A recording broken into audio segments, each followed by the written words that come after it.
2:34 in the afternoon. Big news today.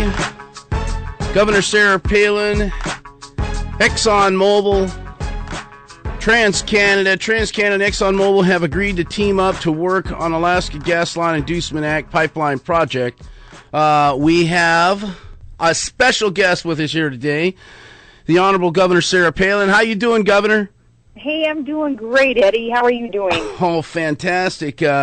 We're just so excited up here. I know you're in Texas right now, taking care of the state's business. And I tell you, tell us about today. Today's historic, great news for Alaska. Great news for those who are concerned about energy prices and energy supply and our present reliance on foreign sources of energy. This is great news that the private sector has done what it does best, and that's form an alignment, a partnership.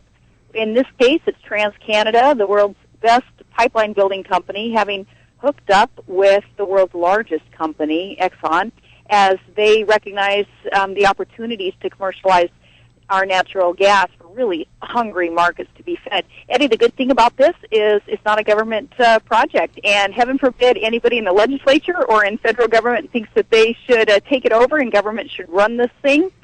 Government needs to play an appropriate role, and that's what we're doing under AGIA, is to oversee, to make sure that the people of Alaska who own the resources are protected as this development takes place. But other than that, it's the private sector and free market and competition that drives this infrastructure project, and it's going to come to fruition, and it's going to be a great thing for Alaskans. Governor, those comments remind me, I just listened to that press conference, and it seems like some in the mainstream media want you to be like Obama, and that is to get in the boardroom of GM and Chrysler and all and tell them and dictate to them. You have stood back and said the free enterprise system is working. That's what AGIA allowed for. TransCanada became the winning bidder to build the pipeline. It's up to them and their shareholders to go out and look to the producers in order to sit down and cut a deal. It seems like that some folks in the media wanted you to be in the boardroom dictating the terms, like a socialist operation.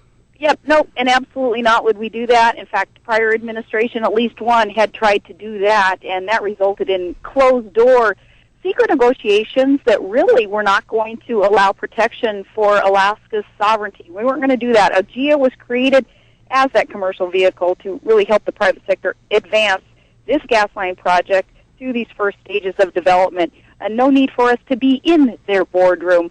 Government intervening in such things really ultimately can destroy a project like this. And this project, Eddie, it's the largest energy project in our world's history.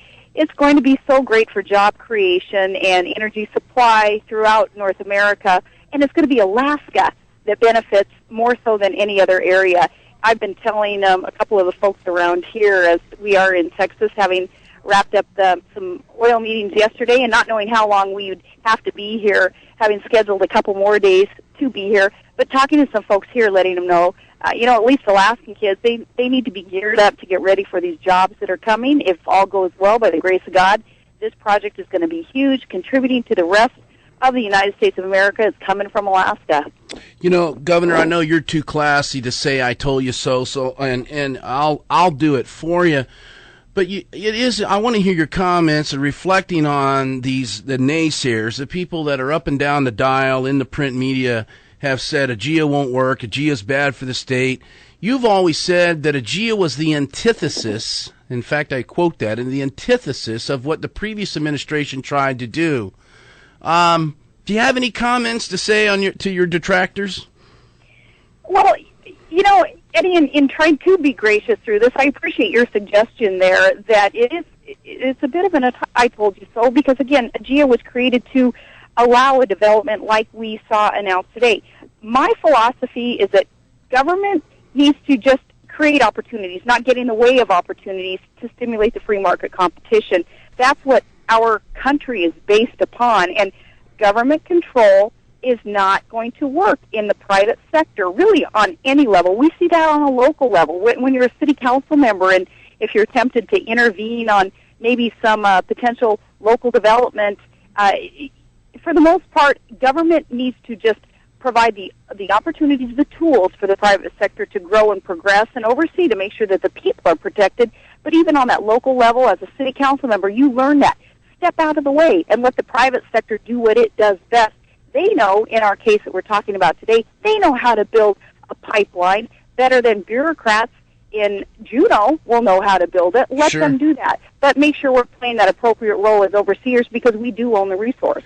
Some people think this is just a benefit for Alaska, but a caller called up earlier and wanted me to ask you the question about how do you feel about doing more for the United States of America with this gas line project? Then I don't. You don't need to comment on what President Obama's done, but more importantly, explain to people how this is a national security issue also. Oh, look at what we're doing presently. We're reliant on foreign sources of energy to fuel our economy, to energize the businesses, the homes in the U.S. That's nonsense. We have the reserves in the 49th state, in Alaska. We have the natural gas. We also have the oil. It's time now, our 50th anniversary of statehood. This is our year of jubilee. That's what it represents.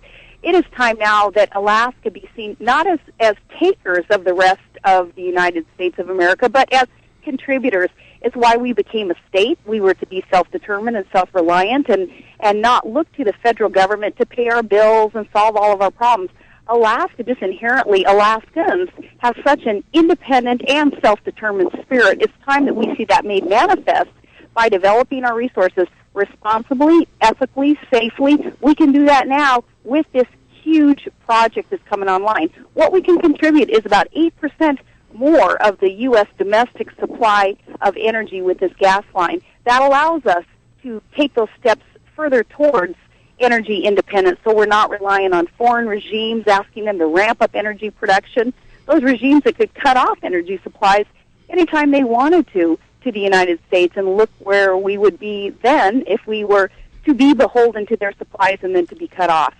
Yes, I want to do a big favor here. There's a huge fan of yours on the website, as you very well know, conservatives4palin.com. Her name is April, and she called here earlier, and I told her I'd put her on with you just to say hello, Governor. April, you're on with Governor Sarah Palin.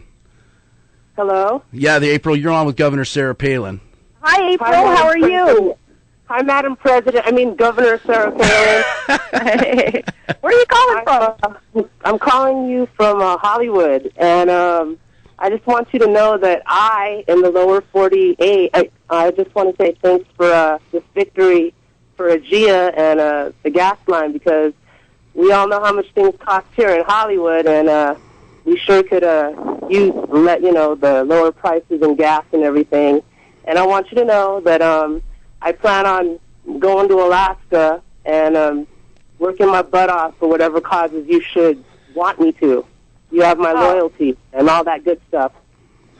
April, thank you so much. And yes, please come up to Alaska and see all the beauty that is Alaska. We'd be honored for you to be there. And yep, this is an historic step forward towards that gas supply that needs to reach those hungry markets, not only in Alaska, but throughout North America. This is a great step. You know, I want to take the chance or the opportunity here to thank Senator John McCain. He put this energy project up on the national stage. He gave it a national spotlight through the presidential campaign. He's the one who started talking about it, saying, hey, this is what the state of Alaska and Governor Palin are working on right now, and just think what that's going to do for the future of Alaska. And Senator McCain and so many others, Representative Don Young, he's worked on this project for so many years. Murkowski, though I disagree with former Senator and Governor Murkowski's steps in how they wanted to go, he wanted to go about getting this thing built. He had the right ideas on commercializing Alaska's gas. So many other folks who came before me were standing on their shoulders.